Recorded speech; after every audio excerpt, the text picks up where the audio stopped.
Paolo Abilino nagsalita na hinggil sa estado nila ni Janine Gutierrez. Paolo, nililigawan na nga ba si Kim Chiu?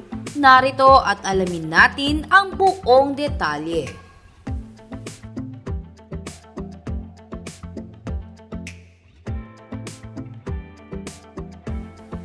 Usap-usapan ng latest post sa Facebook ni kapamilya actor Paolo Abilino. Ito nga ay matapos mapansin ng netizens na tila tungkol sa buhay pag-ibig ng aktor ang kanyang latest post. Ibinahagi kasi ng aktor ang larawan nila ni Janine Gutierrez na kuha sa kanilang pinagsamahang pelikula. May tagline nga itong "Nakakatamad lumandi, nagiging kaibigan lahat." Dahil naman sa naturang tagline ay hindi maiwasang isipin ng netizens na patungkol ang post na ito ni Paolo sa nasasabing meron silang relasyon ni Janine Gutierrez.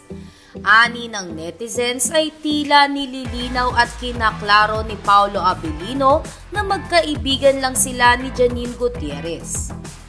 Samantala, dahil dito ay maraming Kim Pao fans ang nagsasabi na si Kim Chiu ang nililigawan ngayon ni Paolo Abilino. Bukod kasi sa pabulaklak ni Paolo kay Kim noong Valentine's, ay binabasehan din nila ang love language ni Paolo kay Kim Chiu tuwing naiispatan sila sa publiko.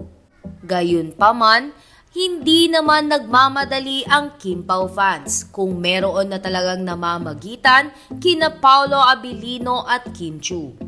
Pero kung pagbabasehan ang lahat ng nangyari sa dalawa ay iisipin mong magkarelasyon na sina Kim at Paolo.